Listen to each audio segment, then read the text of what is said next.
Assalamualaikum warahmatullahi wabarakatuh. Bapak Ibu yang saya hormati, Bapak Ibu Guru PAI, Alhamdulillah, segala puji bagi Allah. Pada kesempatan ini kita bisa bertemu untuk mengkaji dan menggali mengenai analisis capaian pembelajaran mata pelajaran pendidikan agama Islam untuk merancang pembelajaran yang akan Bapak Ibu laksanakan di kelas masing-masing. Bapak Ibu yang saya hormati, tak lupa salawat dan salam semoga tercurahkan kepada baginda kita Nabi besar Muhammad SAW, pada keluarganya, para sahabatnya, tabi'in, dan mudah-mudahan kepada kita semua. Bapak Ibu, bagaimana kabarnya? Mudah-mudahan selalu ada dalam keadaan sehat walafiat dan terus bersemangat untuk memberikan pengajaran, pendidikan kepada putra-putri kita di dalam kelas sehingga mereka bisa mengembangkan potensi yang mereka miliki untuk terwujudnya belajar Pancasila dan juga profil belajar rahmatan lil alamin. Baik Bapak Ibu yang saya hormati, izinkan saya untuk share script untuk materi merancang pembelajaran subtopik analisis capaian pembelajaran dan merumuskan tujuan pembelajaran. Pada kesempatan ini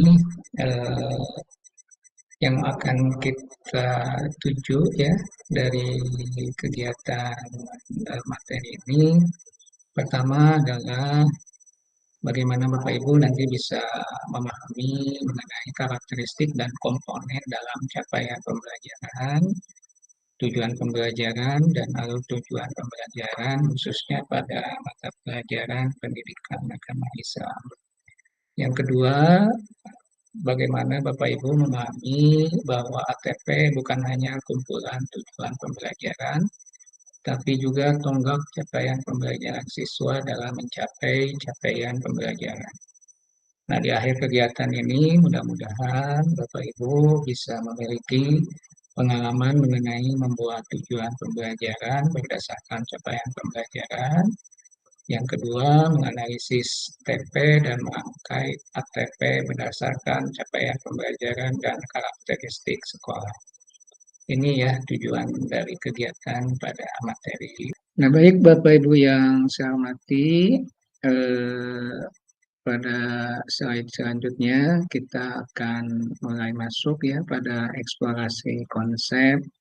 Di sini kita akan sama-sama mengkaji ya mengenai dua komponen dulu dari kegiatan ataupun modul merancang pembelajaran ini. Yang pertama mengenai prinsip pembelajaran dan prinsip asesmen. Terus yang kedua mengenai perencanaan pembelajaran dan asesmen. Nah, di sini mengenai prinsip pembelajaran ada 5 ya dalam kurikulum Merdeka ini. Bapak Ibu bisa lihat. Jadi dalam kurikulum Merdeka prinsip pembelajaran yang dikembangkan ini terdiri dari 5 aspek ya, ada 5 prinsip. Yang pertama pembelajaran yang dilaksanakan sesuai dengan tahapan perkembangan peserta didik ya. Nah, pembelajaran disusun atau dirancang oleh Bapak Ibu dengan mempertimbangkan tahap perkembangan dan tingkat kemampuan peserta didik yang ada di kelas. Sehingga Bapak Ibu bisa menyesuaikan model pembelajaran ataupun juga langkah-langkah kegiatan pembelajaran yang akan dilaksanakan. Terus yang kedua, inspiratif ya. Prinsip inspiratif ini bagaimana pembelajaran yang Bapak Ibu laksanakan itu menyenangkan, dan bermakna sehingga menimbulkan kecintaan para peserta didik untuk terus belajar dan membangun pembelajar sepanjang hayat. Apalagi untuk kelas 1, 2, 3 ya atau fase A dan fase B. Di sini peserta didik masih dalam proses transisi PAUD ke SD ya Bapak Ibu. Sehingga proses pembelajaran yang pernah dialaminya itu lebih dari 75% dengan bermain gitu ya. Pembelajaran yang dilaksanakan melalui proses bermain. Nah, makanya untuk jenjang di SD pun untuk fase A, Bapak Ibu silahkan buat kegiatan yang variatif dan menyenangkan bagi peserta didik. Selanjutnya, yang ketiga adalah prinsip mengembangkan kompetensi dan karakter. Nah, proses pembelajaran mendukung pada perkembangan kompetensi dan juga karakter peserta didik secara holistik gitu ya, secara menyeluruh. Sehingga betul-betul kompetensi yang dimiliki atau dicapai oleh peserta didik itu beriringan dengan karakter yang betul-betul terinternalisasi sehingga visi untuk mewujudkan profil pelajar Pancasila ini betul-betul bisa tercapai. Yang keempat adalah prinsip relevan, di mana pembelajaran yang dirancang sesuai konteks lingkungan dan budaya peserta didik, serta melibatkan orang tua dan komunitas sebagai mitra. Nah, di sini Bapak Ibu guru bisa menyesuaikan ya, atau dalam merancang pembelajaran ini melihat konteks lingkungan, budaya, geografi, dan juga karakteristik dari orang tua peserta didik sehingga betul-betul pembelajarannya itu kontekstual gitu ya sesuai dengan kondisi yang ada. Yang terakhir prinsip berorientasi pada masa depan. Nah, di sini pembelajaran betul-betul diarahkan untuk mempersiapkan kemampuan peserta didik menjalani dan menghadapi kehidupan sesuai dengan zaman yang akan mereka hadapi gitu ya. Sehingga Bapak Ibu betul-betul membimbing dan memfasilitasi peserta didik itu diarahkan untuk menjadi individu yang siap dalam menghadapi tantangan zaman di masa depan 10 sampai 20 tahun ke depan gitu ya. Nah, ini betul-betul hal yang harus kita sama-sama laksanakan dan juga sama-sama kita dukung ya untuk pelaksanaan pembelajaran. Selanjutnya proses berpikir ya atau kerangka dasar dalam merencanakan pembelajaran. Nah, di sini ada 4 tahapan ya Bapak Ibu. Pertama, memahami capaian pembelajaran. Jadi Bapak Ibu harus mempelajari dulu ya capaian pembelajaran khususnya untuk pendidikan agama Islam dan budi pekerti. Dan ini sudah disediakan ya dengan keputusan dari Kepala BSKP ya yang terbaru yaitu nomor 033 tahun 2022. Selanjutnya setelah memahami dan menganalisis capaian pembelajaran, kita rumuskan tujuan pembelajarannya. Ini nanti kita sama-sama pelajari ya. Ada beberapa alternatif yang bisa dilakukan dalam merumuskan tujuan pembelajaran. Setelah itu Bapak Ibu menyusun alur tujuan pembelajaran dari tujuan pembelajaran yang sudah dirumuskan tadi ya. Jadi mau TP mana dulu yang akan Bapak Ibu ajarkan di awal, terus berurutan sampai yang TP terakhir ya pada satu fase, misalkan fase A ya. Dan setelah itu, setelah ATP disusun, Bapak Ibu bisa merancang pembelajaran. Hal ini bisa dilakukan dengan membuat RTP ataupun modul ajar. Nah, baik Bapak Ibu, selanjutnya sebelum kita lebih dalam untuk mengeksplorasi konsep,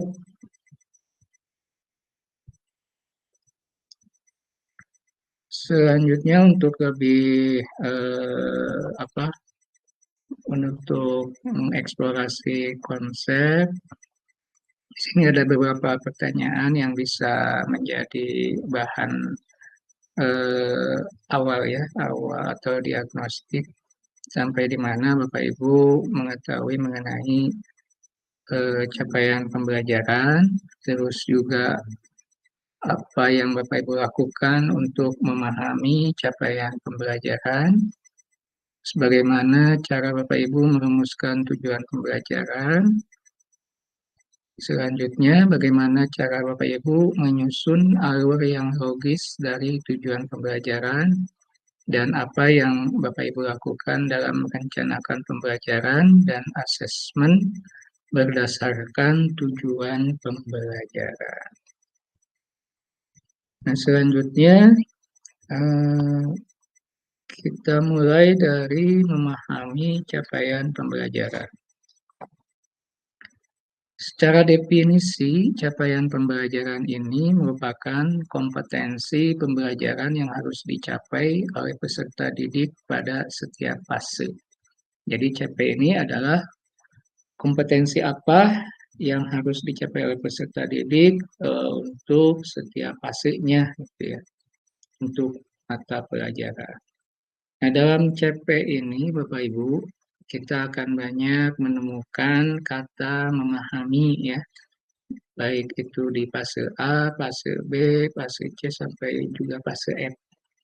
Nah, kata memahami dalam capaian pembelajaran di kurikulum Merdeka ini merupakan kemampuan yang dibangun melalui proses dan pengalaman belajar yang memberikan kesempatan kepada peserta didik untuk dapat menjelaskan, menginterpretasi, dan mengaplikasikan informasi. Terus menggunakan berbagai perspektif dan berempati atas suatu fenomena.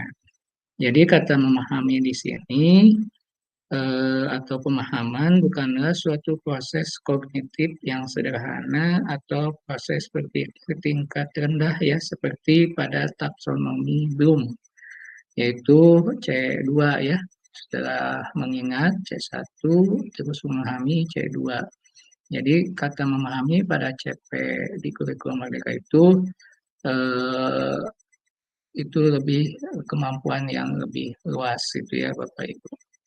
Jadi ini sesuai dengan taksonomi dari Wikin and Figure ya dalam understanding by design gitu. Selanjutnya naskah CP ini terdiri dari rasional, tujuan, karakteristik, dan capaian per fase.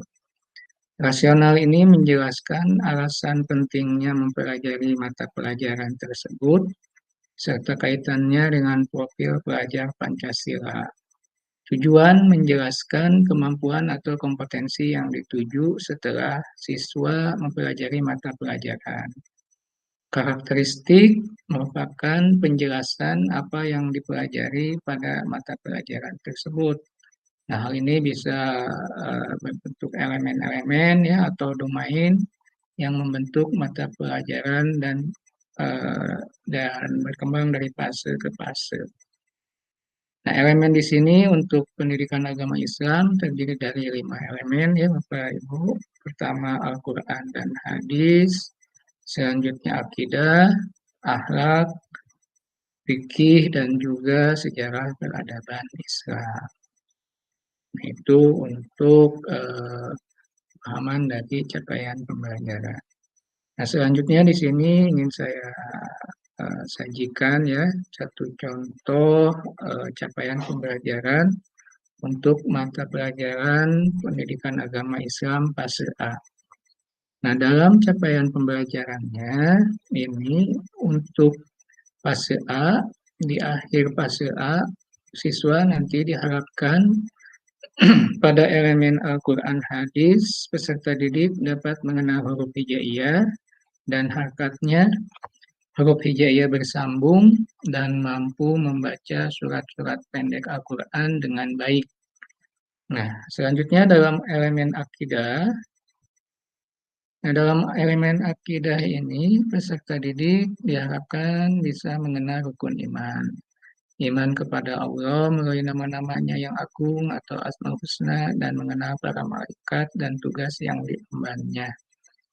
Pada elemen akhlak, peserta didik terbiasa mempraktikkan nilai-nilai baik dalam kehidupan sehari-hari dalam ungkapan-ungkapan positif, baik untuk dirinya maupun sesama manusia, terutama orang tua dan guru. Peserta didik juga memahami pentingnya tradisi memberi dalam ajaran agama Islam.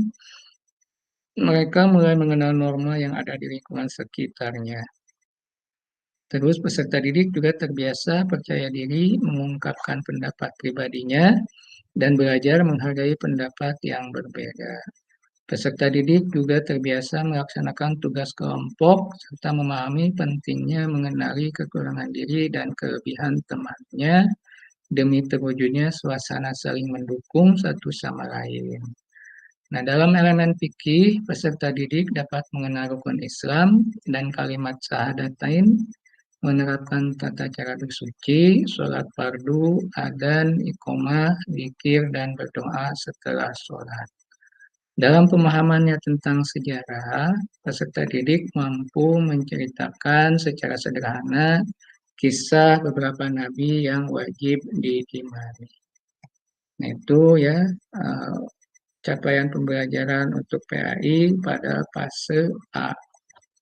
Nah, selanjutnya kita sama-sama coba analisis ya Bapak Ibu. Kita menganalisis capaian pembelajaran untuk elemen Al-Quran dan hadis fase A jenjang SD ya. Fase A ini berarti kelas 1 dan kelas 2. Nah, dari aspek konten atau lingkup materi dari CP yang tadi sudah kita sama-sama lihat, untuk fase A, elemen Al-Quran dan hadis ini, kontennya itu yang pertama mengenai huruf hijaiyah dan harakatnya. Yang kedua, huruf hijaiyah bersambung. Dan yang ketiga, surat-surat pendek Al-Quran. Adapun kompetensinya adalah yang pertama mengenal, dan yang kedua mampu membaca. Ya, itu Bapak Ibu konten dan kompetensi dari CP elemen Al-Quran dan hadis pasti ya dalam ruang kolaborasi dalam kelompok untuk mendiskusikan mengenai bagaimana Bapak Ibu merumuskan tujuan pembelajaran dari capaian pembelajaran mata pelajaran PAI khususnya untuk jenjang sekolah dasar ya fase A, B, dan C. Silakan nanti dibuat satu kelompoknya 5 orang, Bapak Ibu sama-sama nanti bisa mengunduh ya dokumen analisis CP-nya, nanti saya bagikan linknya. Untuk capaian pembelajarannya bisa Bapak Ibu download nanti di Google Drive ataupun di PMM ya, khusus untuk mata pelajaran PAI. Terus Bapak Ibu nanti rumuskan kalimat tujuan pembelajaran dari hasil analisa tersebut ya dalam diskusi